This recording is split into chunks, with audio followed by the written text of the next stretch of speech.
Hello, sir.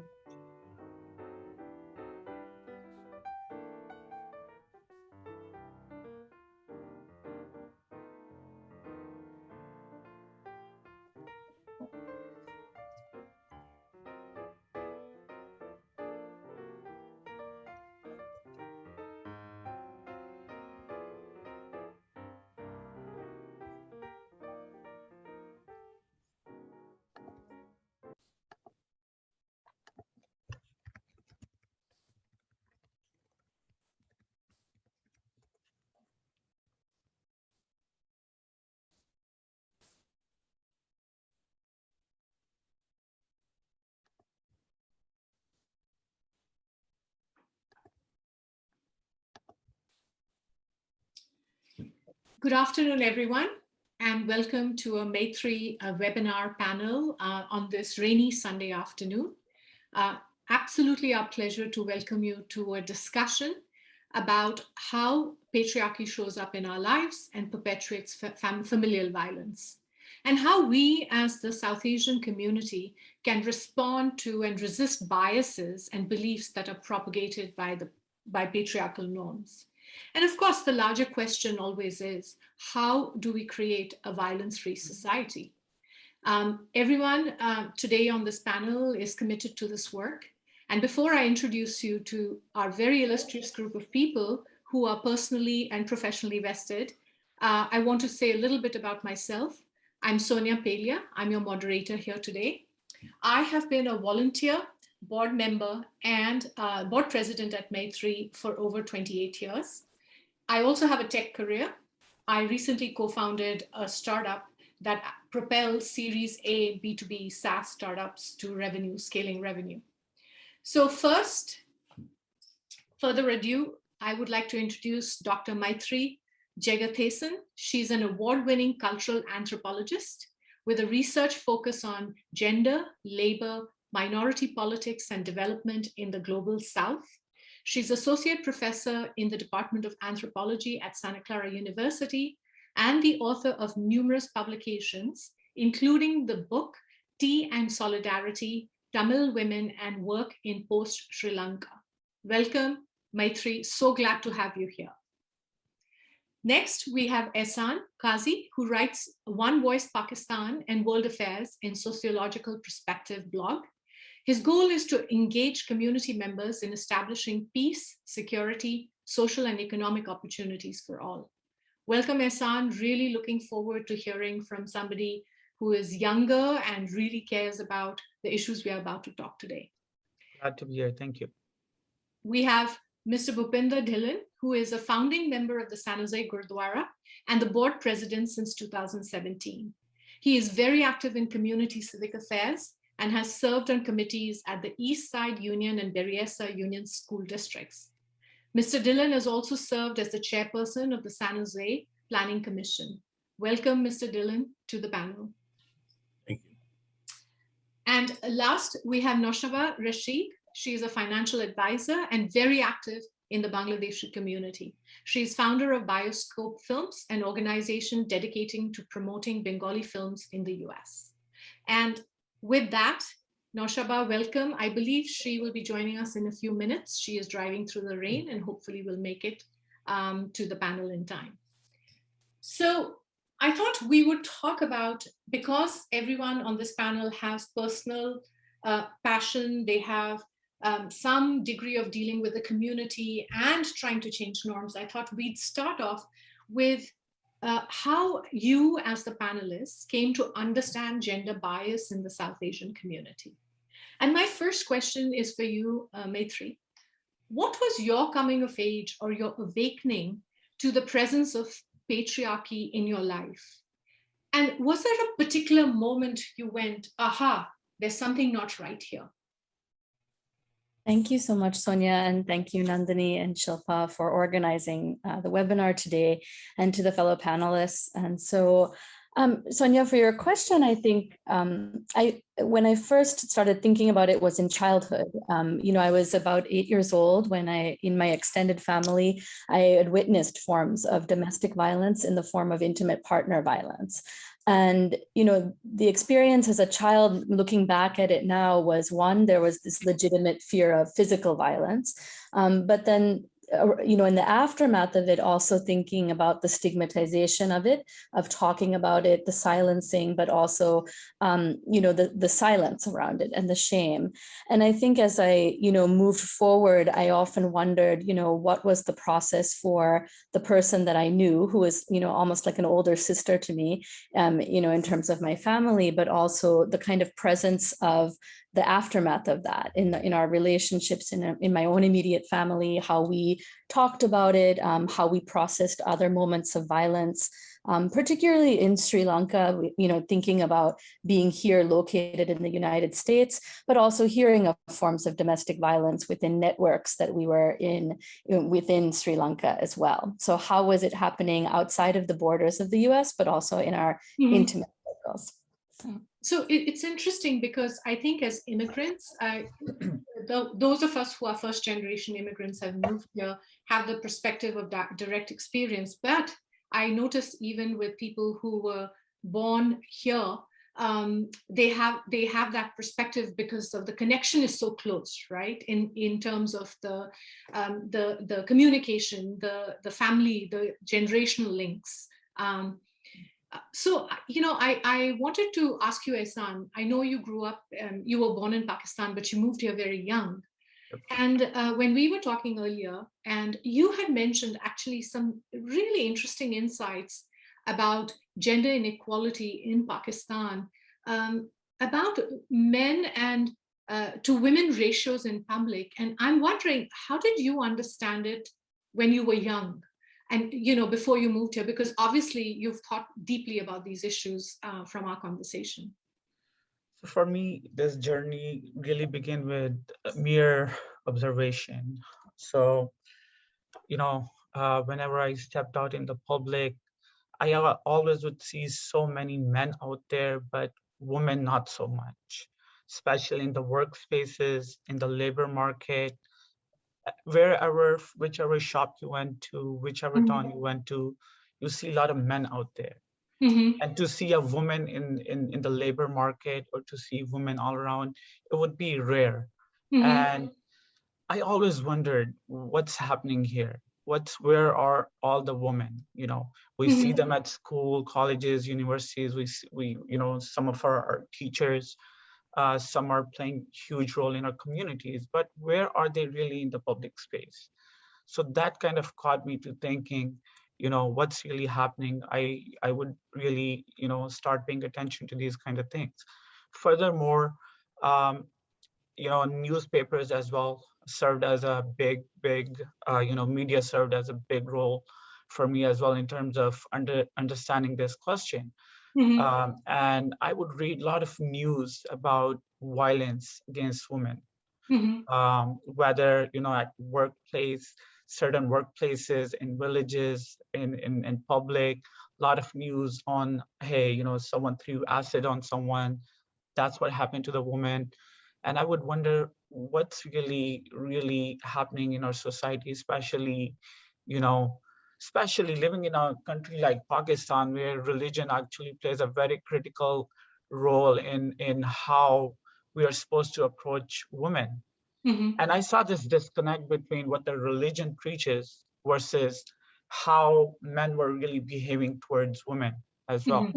So that kind of triggered this thought in me that, there is something really going on, and I need to look into this further. Okay, so we shall come back to your insights, which I have been very impressed by during our conversations. And Mr. Dillon, I would love to hear from you. You came here as 17-year-old with a one-way ticket, and actually pretty much built your life to the success you have, not just at the Gurdwara, but in tech. You worked in tech. And I found it very interesting that you talked about you were the beneficiary of gender inequality. And when it was happening, did you realize that? And I would love for you to share what happened with you, and also your thoughts during this process of how it changed you.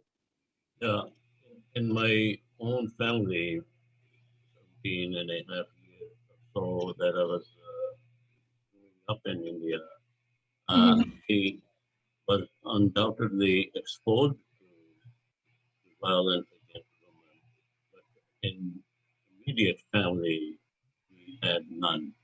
Mhm. So my father being a very progressive, believed in some of the teachings that the uncle teaches us that women are equal and they are not to be insulted.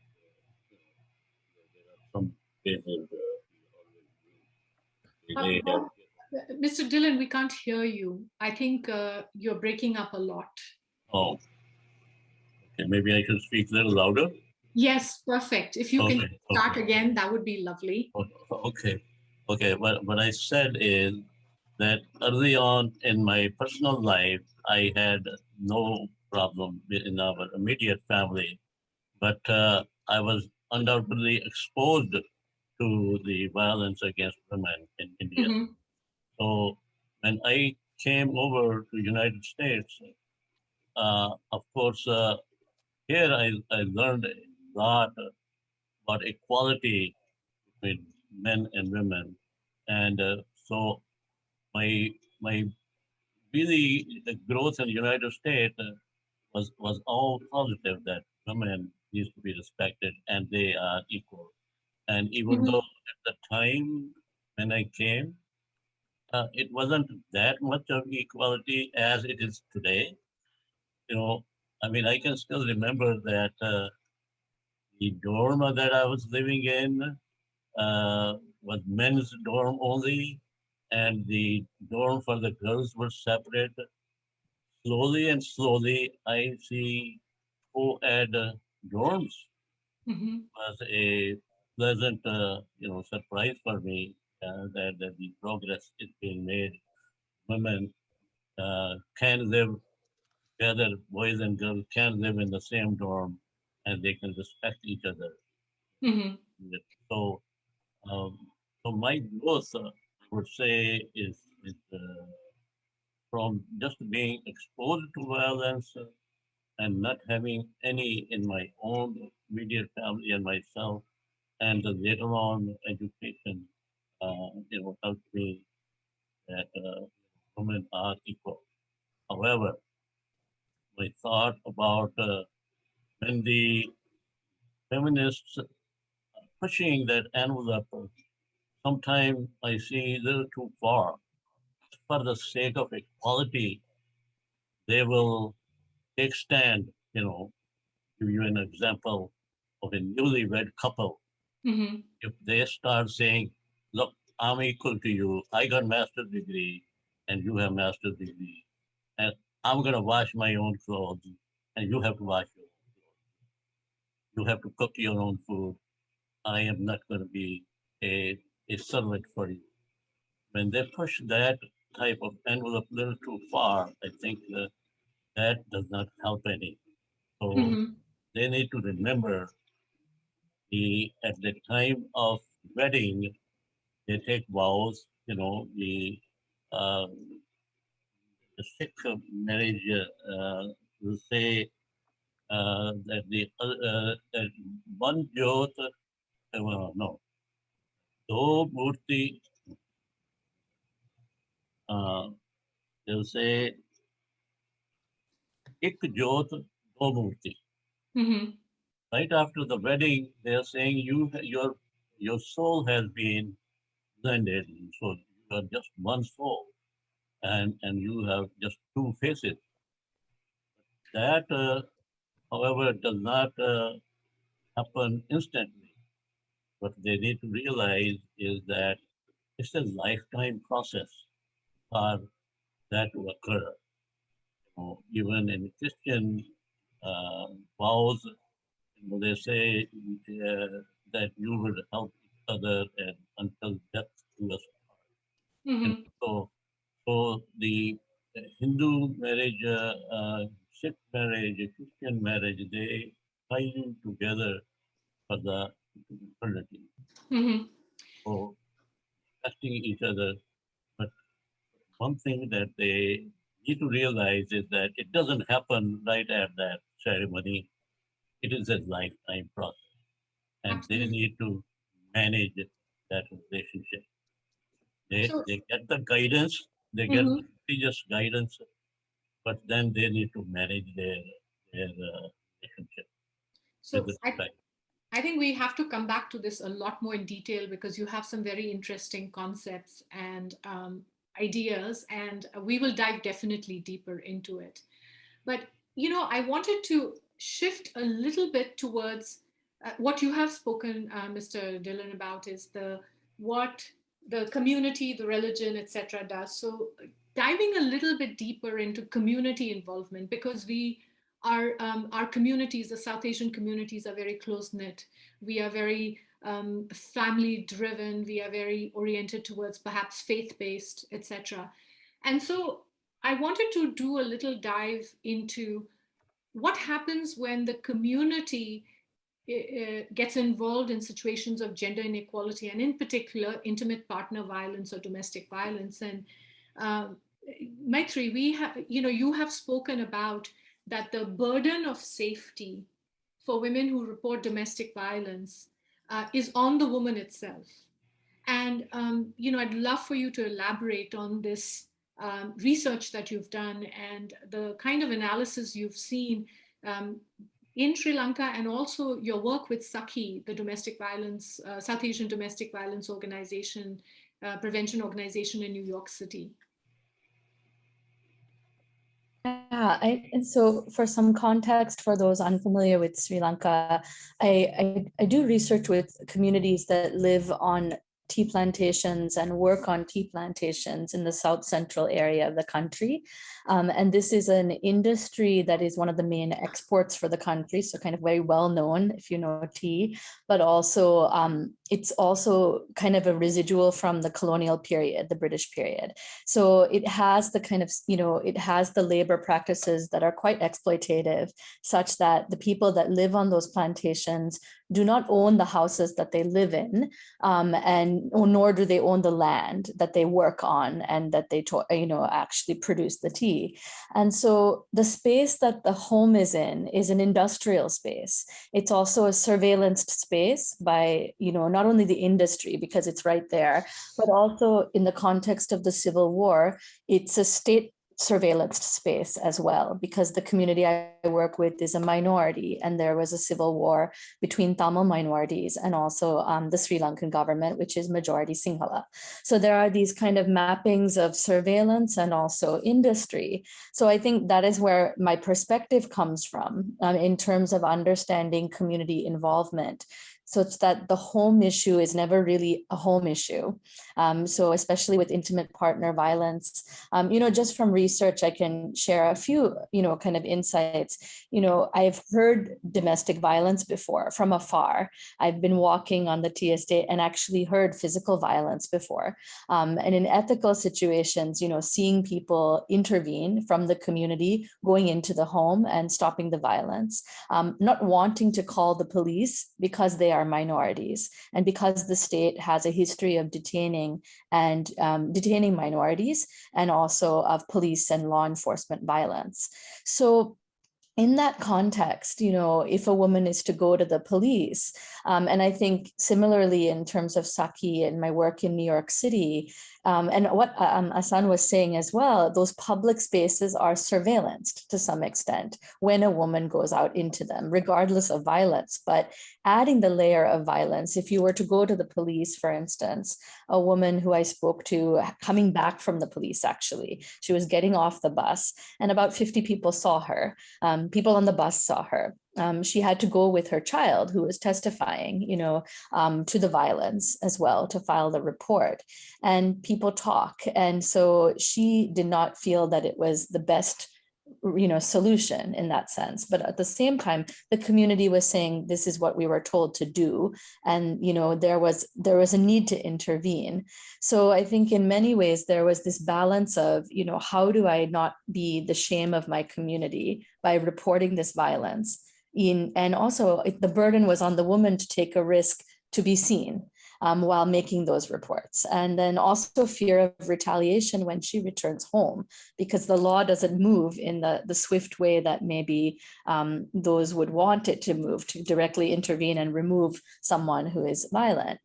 So those were some things that I was aware of as I moved in to think about Saki and escorting women to legal or health clinical settings, and also thinking about who's on the subway with us, who is walking on the street, passing by in a car, how safe are women in having to access legal and health services.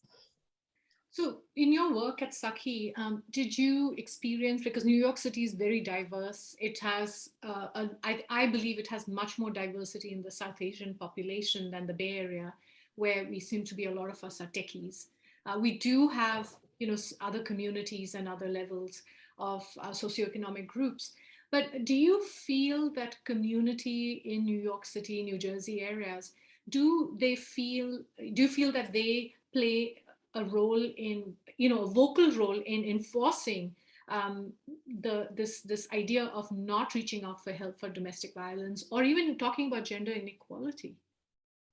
Yeah, and I only worked with Saki for a short time, but I do remember there were instances where there were concerns that community leaders were upset about Saki talking about it, particularly in community settings, whether at festivals or street fairs, the presence of even having, the sign or talking about the work was considered a threat to this idea of cohesion, or idea of being a minority in the United States context, or an immigrant in the context of this kind of wider South Asian identity politics that I think is run by, voting, and also different ways of understanding the minority vote and so forth in local settings.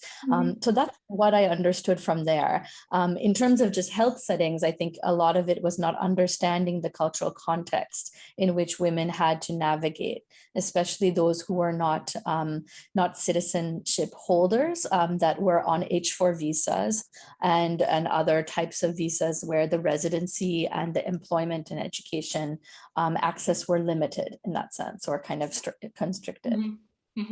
Very, very interesting. So, Ehsan, looking at this context that Maitri has talked about, how do you perceive the differences between the societal norms within the Pakistani American community here, sort of between societal norms versus religious norms? And I know you have a deep interest in sociology, and that's been your area of study. I'm kind of thinking, is there an idea where, the community limits freedoms that are actually offered to women by the Quran or Islam in particular? Great question. And Maitri made some amazing points. And, I wholeheartedly agree with some of the points she made. But, so I want to kind of piggyback, off her and then come to these questions. Other issue, in our South Asian communities is pretty much, be it Sri Lanka, be it Pakistan, be it India, pretty much all of us are facing the same issues within our communities, because our cultural values are so similar that our issues are pretty much the same. The problem we have in our community is we don't have any programs, any psychologists in place within our community where women can actually go and seek help from. And we have made this whole issue of, domestic violence a stigma, a stereotype that, if it happens to you, our immediate thought is, you must have done something wrong, therefore, and we don't want to get involved. We want to just back away, rather than offering help or resources, you know, be being with the victim to really help them seek the right help. We come back with four things usually to women. We tell them, hey, it's part of life, move on, happens, it's nothing new. This is what you need to do. We create a whole list of these things that a woman needs to do, and we don't really offer her the help that she really needs. And help at the hands of, trained experts. And I feel like we need that more in our communities. Now, coming to your question, I want to begin by two quotes. One is, I want to quote a major Islamic scholar, Ibn al-Qayyim. Ibn al-Qayyim was a major scholar in Islamic jurisprudence in hadith. And one of the things that he mentioned when, in his analysis of the Islamic law and jurisprudence, he said, women are one half of the society which gives birth to the other half. So it is as if they are the entire society. And now Very profound. Very profound. jumping, thank you. And jumping to the religion, right? Religion, Islam came to do five things. One is protection of religion. Second is protection of human life. Third is protection of mind. Fourth is protection of progeny. And fifth is protection of property. So, but the two things, protection of human life and protection of, mind, these two are, whether you're a man or a woman, it applies to you. And Islamic law gives that kind of safety and security that women need. I mean, right after the, Islam, when Islam came, right then women got voting rights. Right then Islam gave the rights to women to own a property, gave women the right to actually have a say who they want to marry. So, the question is again, the one who has studied these things in detail, they would actually, Muslims, speaking of Muslims, around South Asian community, who have a very thorough understanding of it, would actually govern their house, their marriages according to these principles. Unfortunately, we don't pay attention to these things. We actually are so attached to certain norms that we have created over the centuries. We don't question them and say, why is it that way? Why are we doing it this way? And we use that and as an excuse and mix religion to justify our behavior and our actions. So the point I'm trying to make is that these values, if they're taught to kids, men and women both, very early on in our schools, in our colleges, and at our homes, we can see a drastic decrease in the violence against women. But it has to begin from the home, then to the school, and then again, other thing I want to bring in is emotional intelligence, right? That's also a very crucial part of what governs our behavior. And as a society, we really need to come together to really apply these principles there to decrease the violence against women. I think this is where it has to begin. Thank you so much for those words. And Mr. Dillon, I'm going to switch to you because I know you have tried to institute certain cultural changes in certain cultural norms, like the example of Lodi you gave me. So these are, I think, efforts that can help people rethink gender inequality. And I was wondering if you could share this particular example and others that you have been instrumental in the Sikh community in the South Bay. Yeah, we know gender inequality exists, and the religion does not allow that. So, Lodi is I'm sure maybe all the panelists are already familiar with it. Lodi is a celebration of ways bus. And when the month of after Lodi comes, and boys born before that are celebrated.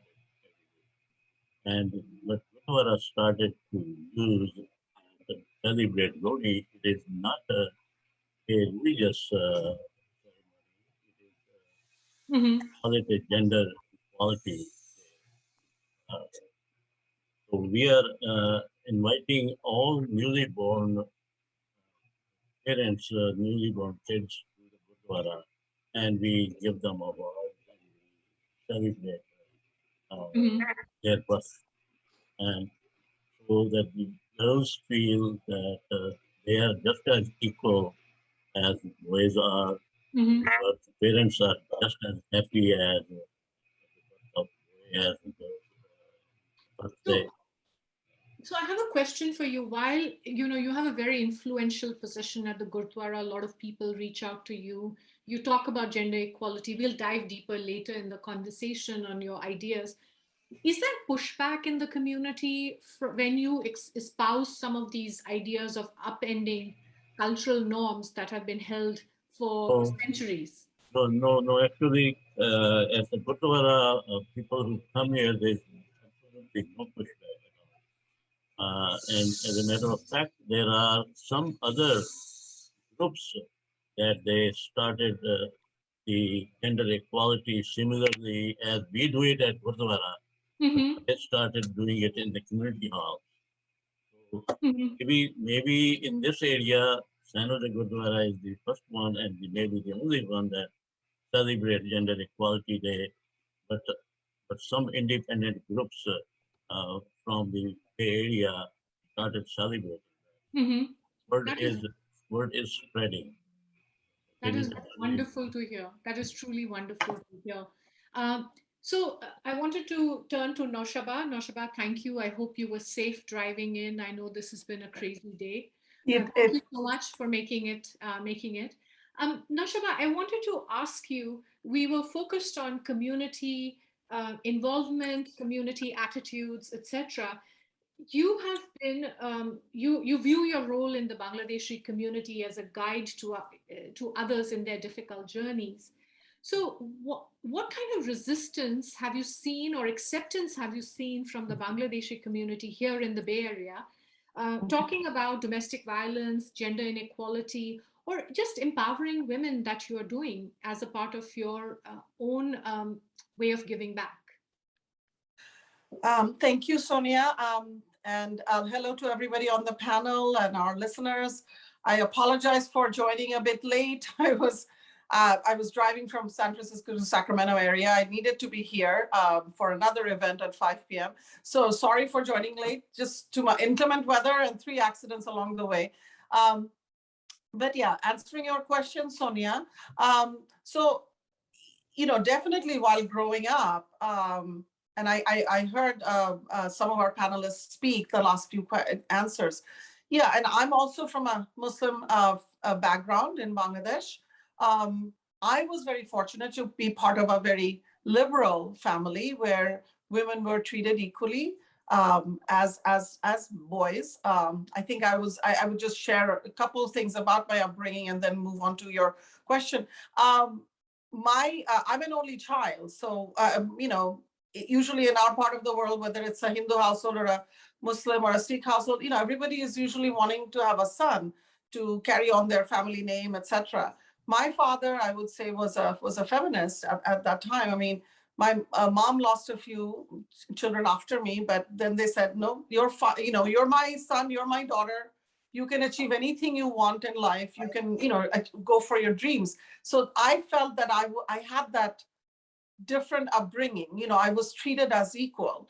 However, we might want to say that women there is not equality, not in South Asia, not in America where we live right now. Even our pay grade in America is different from a man with the same qualifications. And I had good role models. My maternal grandmother, Nani, was widowed before she was 30 with 5 children. And she felt that education would give them the right journey. So I have 2 engineer mamas and a doctor, Kala. So I had good role models. So I learned from my experiences and I try to give back to the community or be a guide, because this topic of domestic violence is something very near and dear to my heart. I have had some experiences myself. So as people have reached out to me over the years to just find out about where do they go for help or guidance. So I've referred to people to Moitri, I've referred people to Narika, I've guided them towards different shelters, whether it's in Tri-Valley, Fremont, different areas of the Bay Area, or guided them to let's say lawyers, to just to the way to go forward if they want to separate from their spouses. Now, so the women who have been victims of domestic violence have reached out to me. I think in my last dozen years or 15 years, I have probably at least tried to help personally at least half a dozen women or more, given them even shelter at my house for temporarily until they found a shelter, But to be able to talk about it in the open. I remember, I think Zakia involved me in a forum in 2009, about a dozen years ago, at a Bengali conference. There was a topic. There were women who were listening, but there hasn't been many discussions that this exists. This exists in our community, in every community, in every religious community. We don't want to just hide it, putting it under covers and not talk about it, because the more we talk about it, educate our children, as one of our panelists said, that's how our behavior is going to change. So the women accepted, they've come out to me for help. I have tried to direct them towards Moitri and other, agencies where they could get guidance, whether it's legal or financial and other ways. But there isn't, I don't think it's out in the open. People are not comfortable enough yet to talk about it. And that's what needs to be done. That's what needs to happen for this, to be handled, and education, absolutely, from childhood stage. Absolutely. So now we're going to, thank you so much, Noshaba, for those insights. Sure. We are going to dive deep into each of these points you've made. But before I go into the next segment, which is about understanding the systems and structures that are prevalent around gender inequality and domestic violence, I want to tell all the listeners, I know we already have questions coming up in the Q&A. Please continue to put your questions in there. We will start at 3:42. We will start answering audience questions, and sooner if we come to it. So thank you so much for participating in it. So let's talk about, we talked about what the community thinks. We talked about how our own insights came into being around this topic. I would love to start with Maitri, with you. You have talked about in your research an exosphere of violence, physical violence, emotional violence, and structural violence. I think we're all very familiar with the concepts of physical violence and emotional violence, but structural violence, I think, does require a rethinking of our paths, because sometimes it's not visible to us until we hit that structure. And so I was wondering, Maitri, if you could talk about this exosphere, the structure of domestic violence, gender inequality. Sure. And, in my research, I actually, the research is actually from a different anthropologist, a biological anthropologist named Dr. Robin Nelson. And it was in a recent article from this year. And so I use it in trying to understand, but also when I teach students about gender and sexuality. And the article is called The Sex in Your Violence.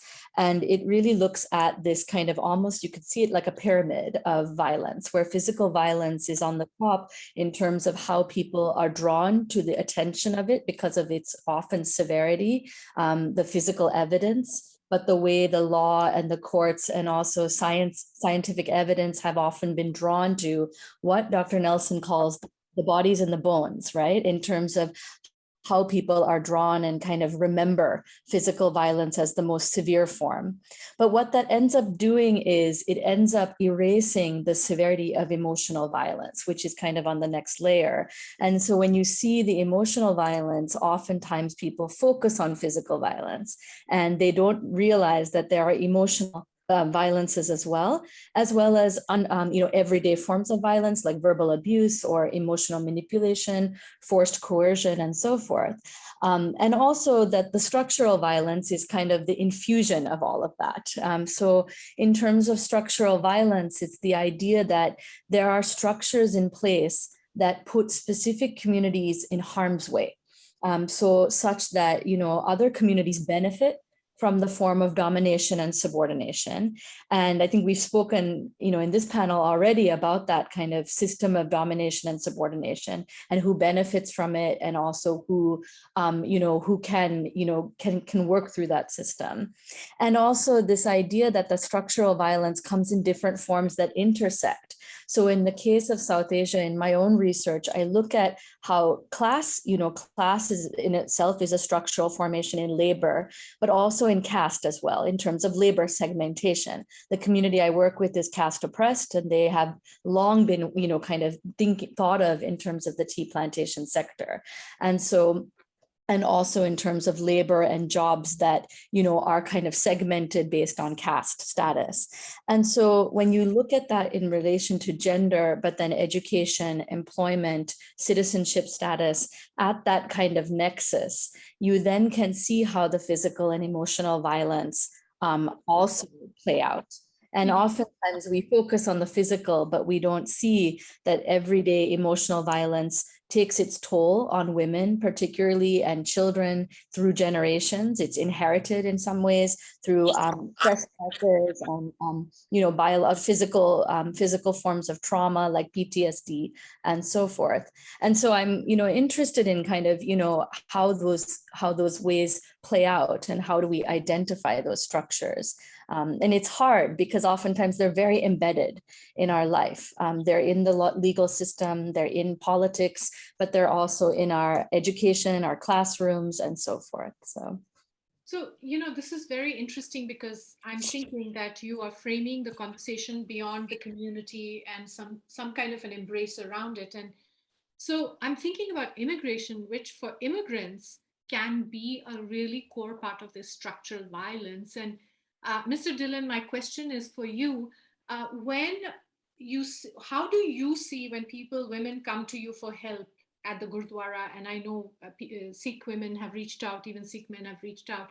How do you see immigration play out in situations of domestic violence in the Sikh community? I don't totally understand not understand the structural violence part, but what Could little you I speak closer? Could you speak closer to your? what little I understand about structural violence is that you know you said in the labor class, in the workplace, in different segments of society. Now the immigrant community, I would say, as a new type of violence, and it's because of the insincerity of wedding to begin with. You know, Can you speak up a little louder? I'm so sorry, Mr. Dillon. We can't hear yeah. you. Okay. What I'm saying is that in the immigrant community, structural the violence occurs because of not being sincere about the wedding to begin with. There are some boys and some girls. Their only purpose of getting married is to come to the United States and or Canada or UK. And when they arrive to their destination foreign place, then they are not very careful or they purposely create a violence situation. There are lots of cases that come to us where now the boys are coming to my wife is doing this thing to me. My wife really does not want to stay and she's been just here for 2 months. And so, you know, so that kind of violence is created by women, unfortunately. And they create situations where husband would violate violence, and they use that violence to get their permanent green card. But That part is very important. sorry, I disagree. So, And so I that think happens on engaged marriages. So, of course, engaged marriages still goes on, even though boy is born in the United States and they go back home, get married, and they unfortunately marry the girl with intention. so it's interesting that, you know, immigration in a systemic form can be a form of abuse. Basically, we are saying when you add domestic violence or you add gender inequality, I think there is a different dynamic happening. But the use of immigration to achieve what do you call a green card or a status here, I think is a different, in my mind, are two different scenarios.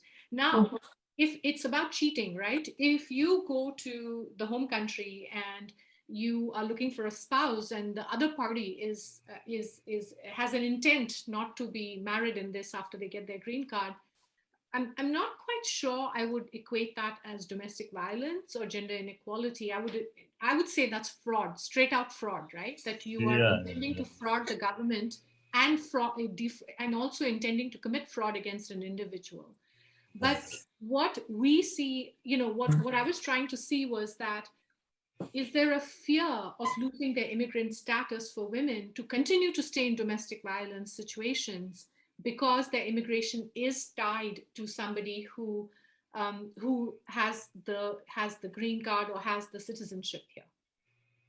That Yeah, was there are of course some cases which occur much after they migrate. Those are the real violent cases against women. But the point that I wanted to drive was that it also initiated by women. There are some cases that really come to our attention, and it's not, men are not the only culprit Mhm. No, getting violent. absolutely. It's a power and Yeah. control dynamic. It's Right. just that, yes, absolutely what you're saying is true. It is, yes, we do get men who call the Maitri helpline and for support, and we work with them. But yes, absolutely, it's both ways. It's just that it's almost 90% is male violence or female violence versus That's the other true. way around. But one should acknowledge that and make sure that we don't lose sight of that it can go both ways. But I think the point I was trying to think about in terms of immigration and talking about the structures, Maitri, was this idea that the proof of violence and innocence is on the victim, the survivor. And if we're talking that most of the survivors are women and children, then I will use the word, the woman is beholden, right? And I think the conversation you and I had was about Chanel Miller, who is a mainstream person. She's a woman in the US. She's not an immigrant, and particularly in the courtroom, what happened to her. So if our viewers, our listeners are not aware, Chanel Miller was the young woman who was sexually assaulted on the Stanford campus by Brock Turner, a swimmer, and um, essentially her trial put her on, his trial put her on trial. And I'd love your insights on this, Maitri, because we had a very interesting conversation about this. Yeah, and I think, I started, and I have to thank my colleague, Michelle Bezanson, who recommended that I listen to the memoir. It's an audiobook where Chanel Miller is actually talking and speaking her book. And so to hear her voice is also powerful. And, the memoir itself has many points throughout the kind of process of, the legal process, but also the kind of ways in which, I think she herself as a survivor struggles with the decentering of her experience as a survivor of violence. And the one that comes to mind, I think, is, when she's in the courtroom and within the legal system, you are, you face as a witness, or you're called to the stand and you must answer questions in a particular format. And we're all kind of maybe familiar with that.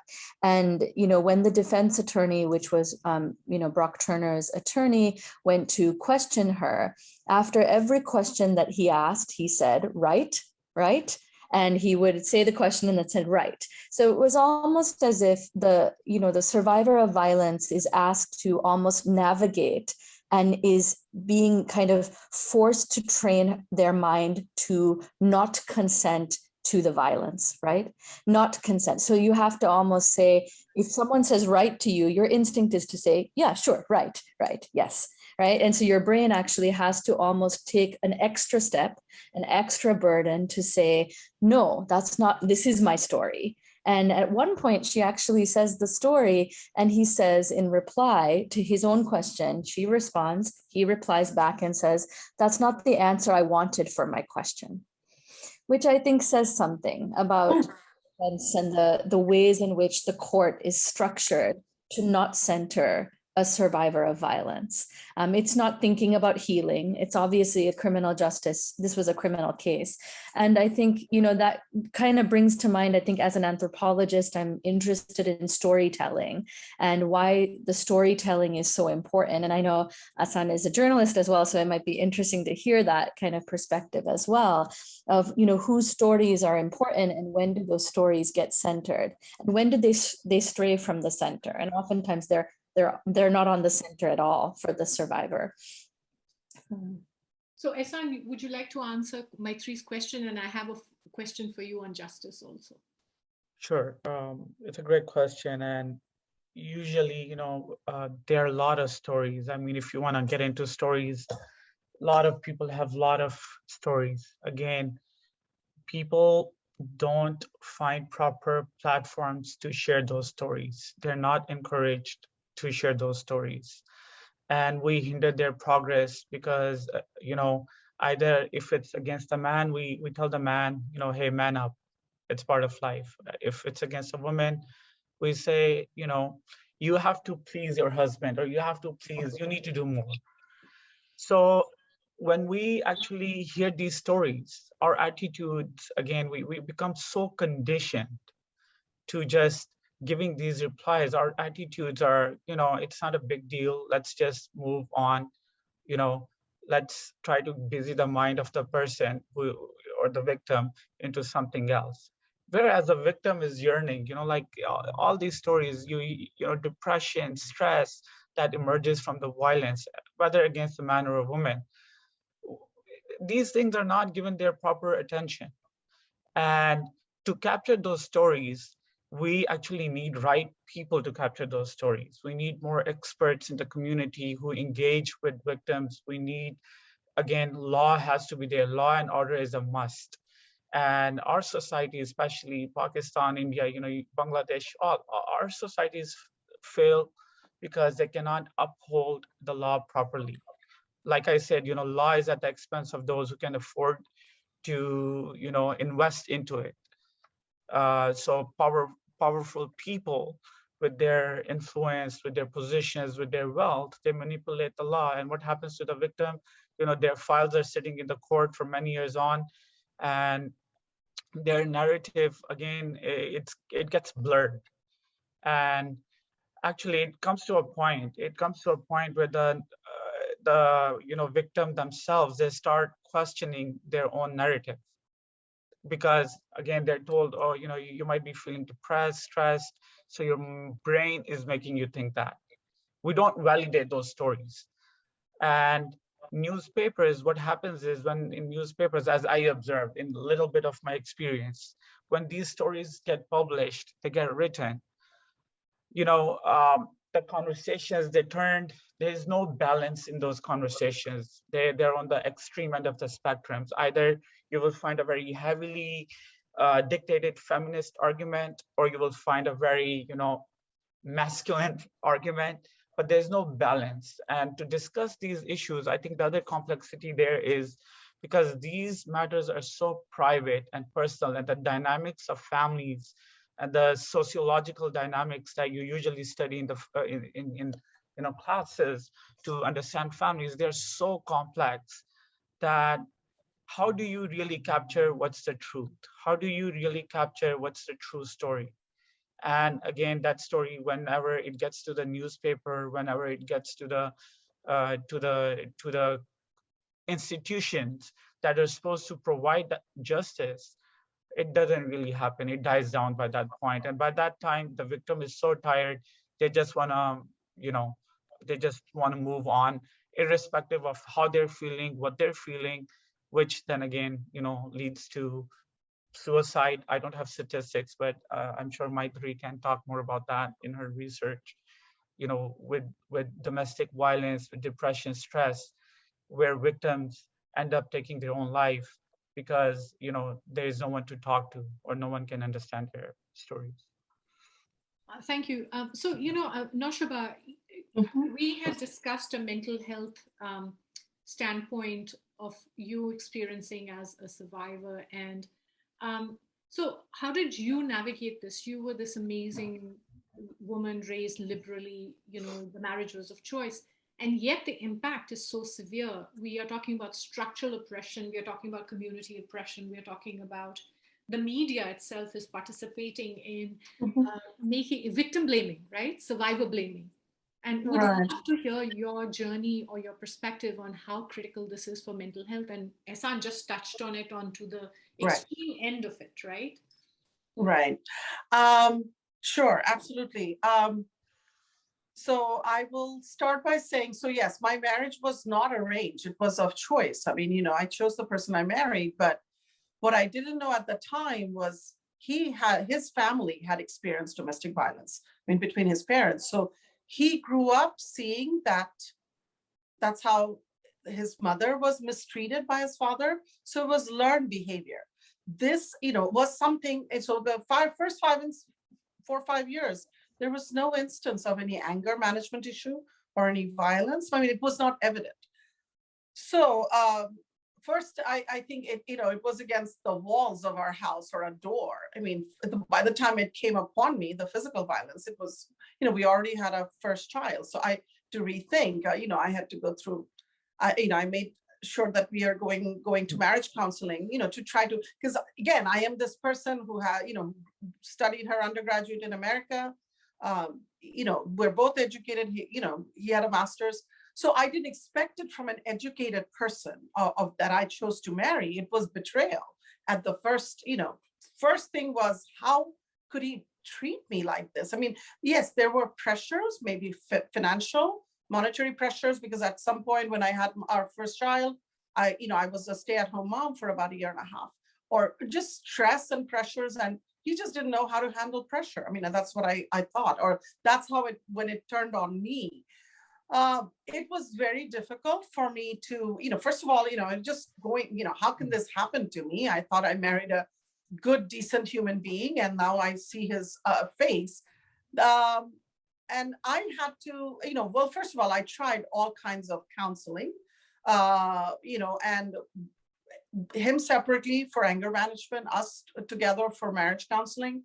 We had about 1 year and a couple of years where things got better. So we decided to have a second child. We thought we had turned over a new leaf, but unfortunately that wasn't the case. So I think, I mean, because I was independent, I actually at some point, and I think one of the things was, I'm a financial advisor. So at some point, I made more money than him. And I think that really bothered my ex. He's an engineer. So, sometimes obviously violence can be physical, as you said, verbal, abusive words and everything every day, putting somebody down, making them feel small, so that my, woman's self-confidence and level goes down, So I was all a victim of that. But, the good thing was I am a strong woman. I've always been independent. I'm career oriented, thanks to my parents, the way they brought me on, and I've always been a go-getter. So I did not fall victim to that or let him lower my self-confidence and my self-esteem. But I, when I finally decided that, even after all the counseling and trying to turn over a new leaf, the anger management was an issue, I reached out to agencies like Maitri and Narika to help seek the next step. If there was violence that occurred, go see a doctor, go to the emergency room, get a medical report, go talk to counselors, talk to lawyers, because that's when I decided, it's the 21st century. I'm independent. I can survive on my own. I don't need a husband to support me, because I actually at that point made more money than him. But I think what the problem is, let's say and I disagree with Mr. Dillon a little bit in his conversation that he had. So I just want to tie that in. Let's say in our grandmother's generation, they weren't even educated. My own grandmother, I think, was married at age 15. As I said, she was widowed before she reached age 30 with 5 children. She barely had a 9th or 10th grade education. So they were if her marriage had been with abuse or violence, she may have been forced to stay in for financial issues, monetary issues. My mother's generation had, they had a bachelor's. Some people had, an engineering or a doctor degree. but even then, there was stigma. There's still stigma in whether it's India, Pakistan, or Bangladesh about being a victim of violence, or being or filing for divorce. Getting if your marriage doesn't work, there's a stigma. In our generation, yes, as I said, I knew there'd be stigma, but I didn't care. I knew the unknown that I might face as a single parent with 2 daughters is better than the day I was having, or the present that I was in 15 years ago. So for me, the only way out was freedom. But since I've achieved that, and I said I've decided to take my personal experience to be a guide to others, because people, I was one of the first women in the Bay Area who, spoke about being a survivor and coming out of my marriage. So people reached out to me. I know at least 2 out of the half a dozen women I've personally helped, or maybe 10 women I've personally helped, that stayed in an abusive marriage because of their green card and immigration status. So, I personally disagree with that. I think the man who has the status has the power of control. So it can be control in any levels, even financial control. As again, my day job is as a financial advisor. I find so many American women, being brought up here, Caucasian women, or any ethnic background, that they let the men have controlled finances all their lives. So even if they're thinking of separating or divorcing their husband, they just don't know where to begin unless they have been, more of the newer generation where they maintain or manage their finances on their own. Sometimes they could be very educated with a master's or PhD, but they're very dependent on their spouses. So the control issue, the possessive issue, all of these things are to be aware of. And, again, to change these learned behavior, as I found, the person I married, I didn't know he had an anger management issue until we were way deep into our marriage. Later on, I found out that, and then when I went through to heal myself, even though I consider myself very strong, I knew I was hurt and betrayed feeling inside. So I went to counseling to kind of heal myself. That's when I educated myself that these are things that's learned behavior. So we need to teach our children, whether it's sons, to teach our sons from the get-go, from when they're little, to respect their moms, their aunts, their sisters, their grandparents. And we have to teach our daughters to be aware of men that show signs of control and possessiveness, because those are absolutely. Yeah. I think you hit the right note, and you helped us segue into the perfect next transition of different models of raising children. So I will come back to you, but before we talk about actually raising children, I want Mr. Dillon to talk about his concept of managing one's relationship based on principles rather than emotion. I think you have a very interesting philosophy, and you gave a fabulous example of, I think, in your life and your son's life, on how do you get gender equality without making it a checklist. Just like I said before, that we get religious guidance, respect each other, consider each other equal, and we are wedded to eternity. Whether you take Hindu religion, Sikh religion, or Christianity, they all guide you in that manner. And however, they also, like I said before, in Sikhism, we say, ek jyot do murti. So at the end of the ceremony, expectation is that you are just one jyot, one soul, and you just 2 faces. But they need to realize that this does not happen instantly right after the ceremony is over. They need to realize that 2 people were raised differently, they have different ideas, but this is our target, our guru gave us, our religion giving us, that you got to come through the lifetime process, one jyot, one soul, and just 2 faces. And as long as they work toward that target, I think violence will disappear. And they need to manage their relationship, just like in workplace, you got to manage your employees. There's got to be give and take. more in family matters than in the employment situation. And you can even equate this to a partnership. Two people get into a partnership. I remember one girl I got into partnership.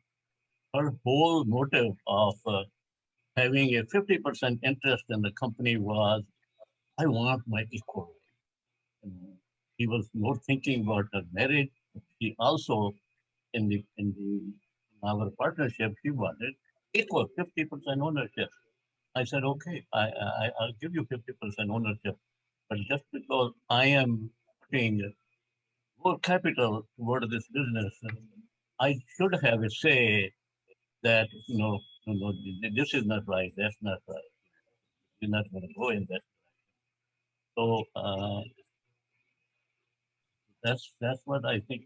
As long as you manage, you with some principles, you manage your relationship, you give and take, cooperate with each other, and that your relationship will finally be one joy at the end of it. I think aspirationally it's very important, right? But I'd love to hear from Ehsan that what familial norms do you think are inhibiting the South Asians of your generation in the US?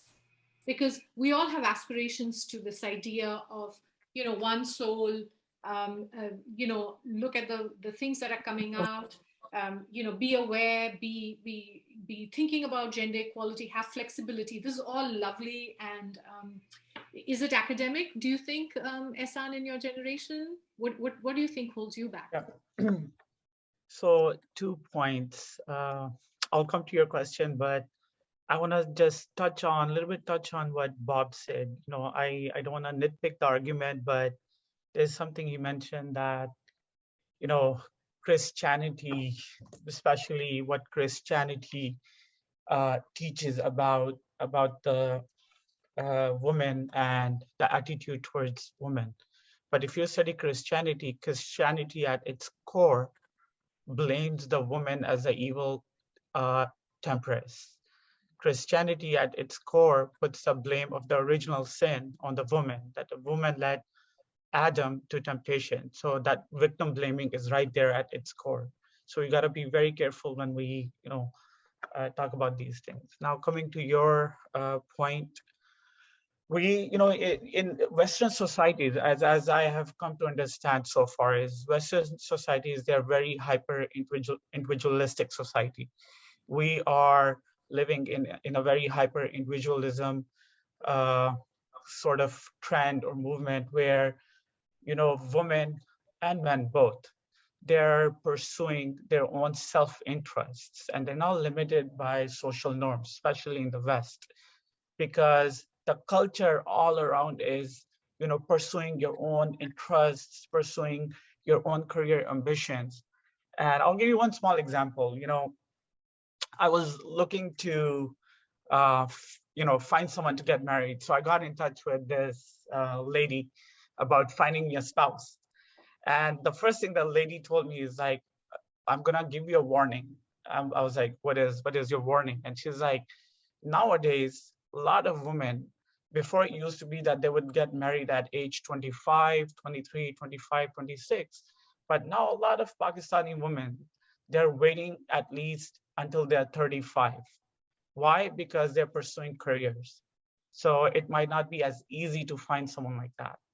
So the point I want to get at is these norms are changing. Women are more career oriented. Now with the advent of technology, with the advent of things becoming easier and a little bit cheaper, people are traveling the world, people are pursuing their hobbies. So it's no longer the world that our elders grew up, where you go to school, you go to college, you get married, and off you go to your home and you raise a family. Now those norms have changed tremendously. Now we live in a society where both, whether couple is in their mid adult age or whether they're young couples, they both have to work together in cohesion. If they're not working together, they're not earning together, probably it's likely they will run into financial issues. So now there's this general understanding between the sexes now that it's for survival, it's a teamwork. It's no longer, the husband is going to tell me to do this, I'm going to do it. But it's about, we both are going to work, we both are going to make our marriage work, we both are going to earn, and we both have to do certain chores or run certain errands, be a partner to each other. So that's where I kind of agree with Bob on his point that it's a partnership now. It's no longer, I am the top, you just look at the family and you raise a family. No, very, very important. So what we're going to do, this is a very good point to pause. We have a survey we need for our grants. So if Shilpa, if you can get the survey up, the audience, please respond to this survey. We're going to give everyone 2 minutes, and then we are going to dive into audience questions. We have a lot of questions in the audience, and we still have some unfinished conversation. So we'll take 2 minutes. Shilpa, we're ready for the survey, please.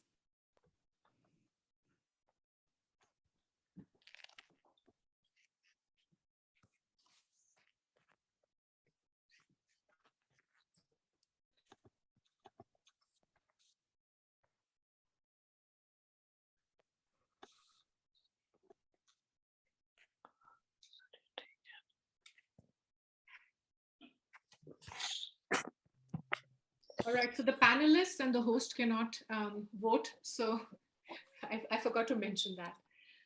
Yes.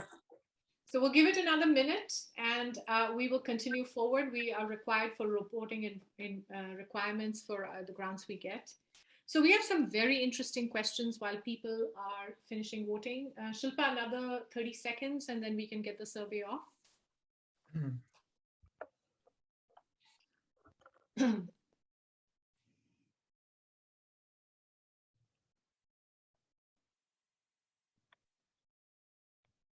All right, let's continue forward. So there's some very, very interesting conversations that questions have been asked, but I want to lead with a question that socialization of violence in the South Asian community. So I'm Punjabi myself, and so when you're growing up, you hear these dialogues in Hindi movies, Bangladeshi movies, all movies, right? The woman gets slapped, and it's like, what's the big deal? There was a recent movie, and I am going to ask anyone who would like on the panel to respond to this. There was a Hindi movie called Thappad, which means a slap if you don't understand Hindi.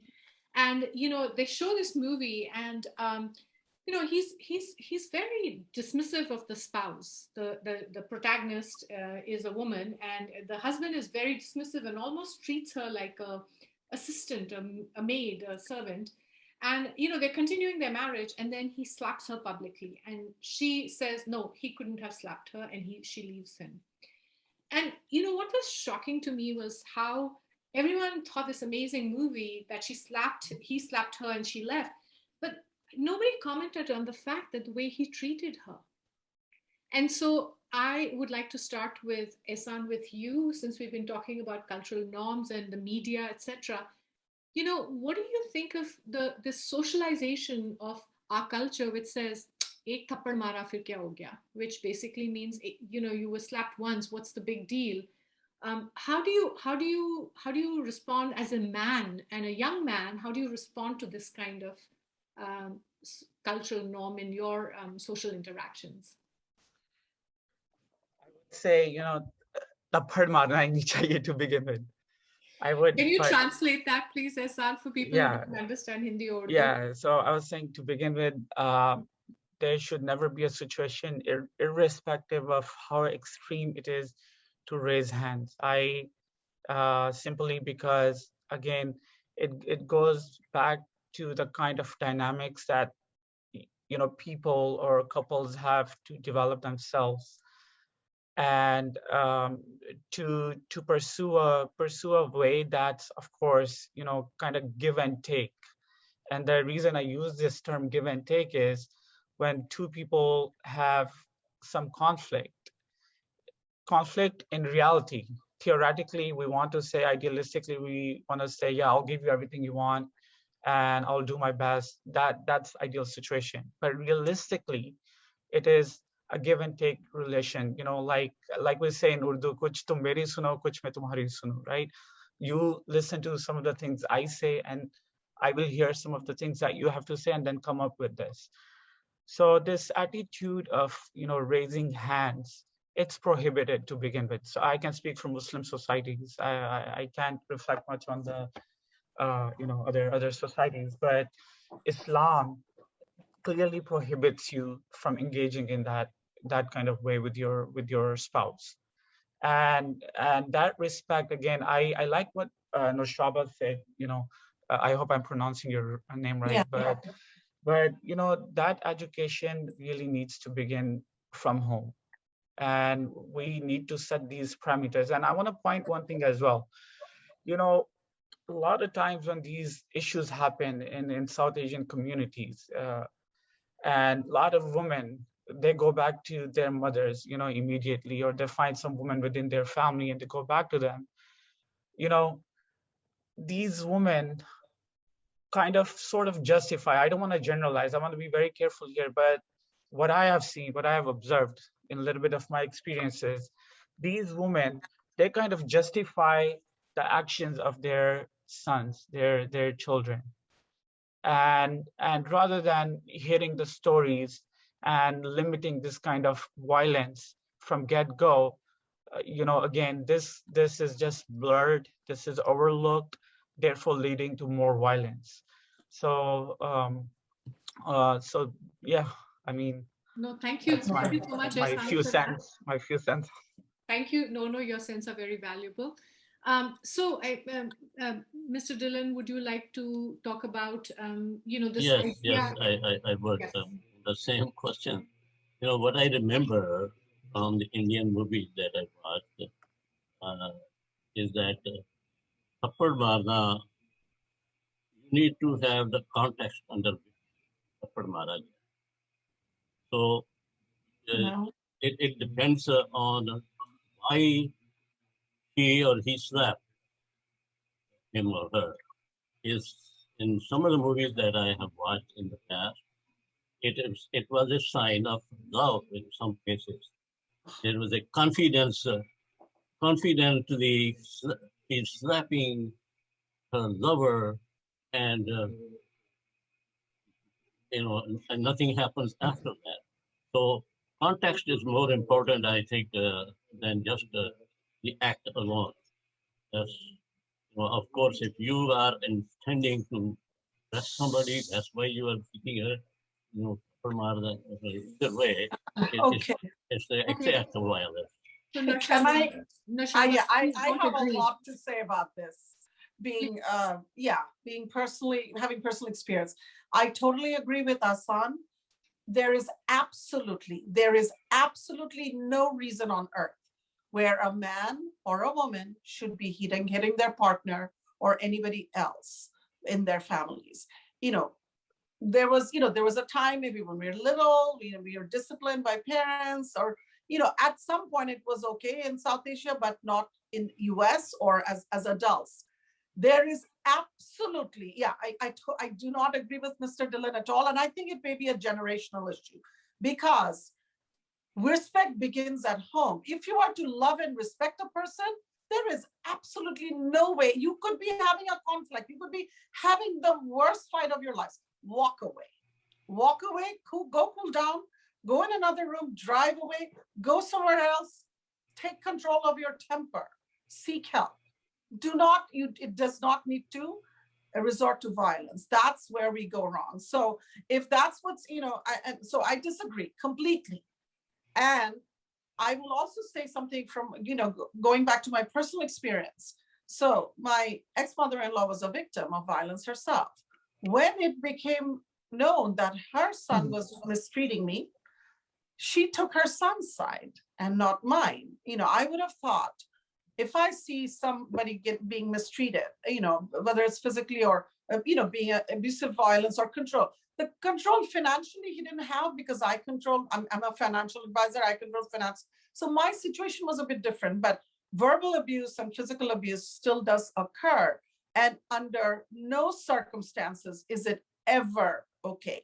So I vehemently disagree with Mr. Dillon there, but and everybody's entitled to their opinions. But yeah, movies like Thappar, educates us. But yes, the behavior, I haven't seen it. I've seen a trailer. I want to see it sometime. Abusive verbal abuse and the way people are being mistreated is just as demeaning to a woman. It breaks down her self-confidence, makes her feel this small, that is, she's not worth anything.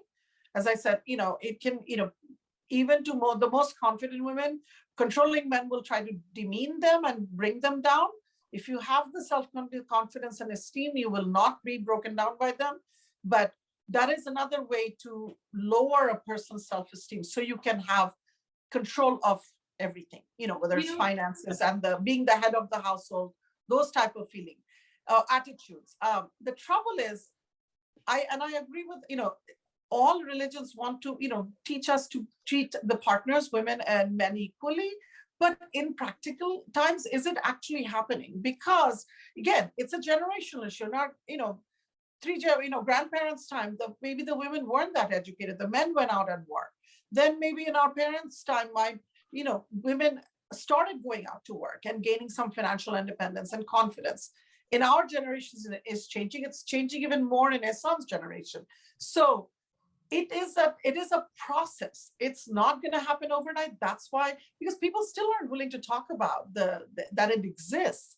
This type of patriarchal society exists. This type of gender inequality, treating women as a second-class citizen exists. We need to first have acceptance, then move forward with educating and changing. So, Sonia, could I comment on this? Yes, please, absolutely do. I just, to make my point, I want to ask all the panelists, who has not been slapped by her or his mother? Never. What was the question? No, that wasn't the question, sir. It was whether No. okay. I know my point. That's all right. He's asked a question, we can context. answer it. I've never been slapped by my parents. Okay, that's very good. I've never slapped my child. You were always a good girl.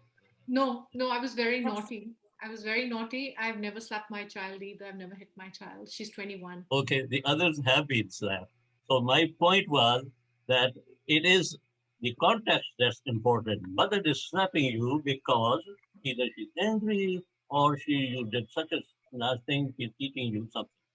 And if the lovers do the same thing in that context, no, you have to cut off the lover, Mr. Dillon. I think no, we're not talking about parent-child relationship, really. We're talking domestic violence is talking about two partners, husband and wife, boyfriend and girlfriend, these type of relationships. And it is not okay. Even for again, in the olden days, parents disciplining a child may have been okay or seen as more, it was common in our part of the world in South Asia, but exactly, that is not okay to be hitting a child. I wanna add something. It's the dynamics of house matter, right? Kids, if you have small kids growing up and the dynamics between the couple are off, they're fighting. Let's say even they're not raising their hands, but verbally fighting, and you have a son in your home. He's going to observe the behavior of parents, and he's going to absorb all those characteristics. And when he's going to grow up, he's going to have the same attitude. Vice versa. I mean, there's some characteristics, that a girl may see in her mother, and she may absorb that, and she may, portray that. So it begins from the dynamics of the home. Second point I wanted to add was, I've been watching old Indian movies a lot, and just to understand, because right now in India, the nationalistic movement is quite strong. So I've been trying to understand the roots, and I picked up two things in those old Indian movies. One, I keep seeing this concept of the movies keep defining the perfect bahu, the perfect woman who is so obedient that she will suffer the worst of the worst, and she will keep on sacrificing. So this idea has been ingrained from the media from very early on, and women have been now conditioned in all societies. I think Pakistan, India, they've been conditioned to accept this kind of lifestyle as the lifestyle, and there's no alternative to that lifestyle. So to counter that, I think it really has to begin from home now, given the advent of technology and all this information, so much research on social emotional intelligence and in psychology. But these other thing I was going to say was like one last point. I don't want to take too much of time. Yes. Can you wrap it up quickly, because we have Yes, 5 yeah, minutes the and schools, I have a few questions. the schools in our countries, they really need to give these trainings to students, like sexual violence training. They really need to begin from the middle school and onwards. But yeah. Super. So I want to say to everyone who's listening, hitting your child is against the law in this country. Please keep that in mind. I'm going to turn to Maitri, and she is going to give us her opinion on the heated discussion that we are having. A good discussion, because there is a lot of conversation happening in the chat. I think we have 45 messages going back and forth, which is very, very important. Go for it, Maitri.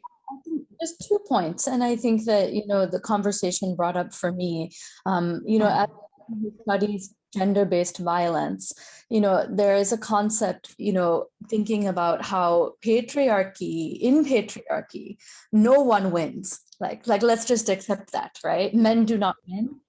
Women do not win, trans communities do not win, LGBT communities do not win, caste oppressed communities do not win, right? So how do we, if we accept that, right, that patriarchy actually puts everyone at a disadvantage, especially men who are in learned situations, young men, and to understand the concept of how it's related to the broader structures of immigration, such as the H-1B visa holder, who has economic and employment and residential physical space control, or if we understand in the context of generations of violence, how that's kind of processed. So if we can accept that in patriarchy, no one actually wins, then we can, think about a violence-free society in that sense, where it's never okay to raise a hand in any instance. Woman, and you think about kind of why that gender binary is violent in and of itself, right? And then the other point, and Asan, as you were talking, I was thinking, the political forms of these ways that violence circulates in the media are powerful, because as children, you grow up seeing these images and you accept them, they enter your system in that way. Sometimes, as we think of children who don't have the capacity to really process violence, that trauma stays with them and will shape the way in which, if they hear a raised voice, they'll shrink, right? They'll shrink, and they can't control that shrink because verbal abuse has happened at a young age. And so, I was thinking about this, particularly in a political case, right? So in February of this year, Rihanna tweeted, the singer Rihanna, who is a singer, tweeted about the farmers' protests in India. And when she tweeted about it, she was retweeted by nationalists in India, supporters of against the farmers' protests, images of her bruised face that the police had leaked to media in 2009. These were images that should have never been on the internet. They should have been with law enforcement. They were leaked to media. Now, when you look at the internet, all you see is that bruised face, which is really unfortunate. And she was putting her support in some way to the farmers' protest. And what did she get in return? 11 years later, she got retweets of her bruised face with comments. And some of the comments were so painful and violent, as such as Chris Brown did nothing wrong 100%. I'm sure she must have done something to deserve it. I'm really sorry I misunderstood you, Chris Brown. Now I know what you did. 11 years later, Rihanna, someone with so much power, so much money, status in this world, she's a singer, she owns a makeup company, right? She, 11 years later, has to still bear that trauma. And being re-victimized by what she had been victimized in the first round, which was people didn't believe her. So kind of, you know, like, how is it that we can accept it in any situation? It's never acceptable. That those stories that circulate in 2009 or in the past in movie forms, they will continue to resurface and traumatize victims of violence, no matter what. So it's, you know, it's really just something that came to mind as we think about these films. I have not seen the film. And, you know, but I think, you know, how we process this and come to accept it as the norm. We just have to realize no one can get free with this, so. And I think it's the future generations. I want to leave everyone with this thought. I want to first of all thank all the panelists for taking time on a Sunday afternoon and to join us on this very passionate topic, and a topic that's very close to everyone's hearts, right? That you have shown up. I really deep gratitude. But I want you to remember what Noshaba said and what Ehsan said and everyone has said. It is learned behavior. And unless we stop this with our children, our grandchildren, our friends, our cousins, our nieces, and speak up, this will continue for generations. And do we really want our children, our daughters, our nieces to not live to their full potential? And I'm talking about men, nephews, and sons. Do we not want all of us to live to our full potential? If you're afraid, if you're a survivor, if you have experienced violence at any level, trust me, you will not be able to flourish to the full potential that you really deserve as a human being. I think every human being in the end deserves to live in a violence-free community, home, the bigger society, and let's all make this happen. Thank you so much for your time, everyone, and look forward to seeing you another time. Bye-bye. Thank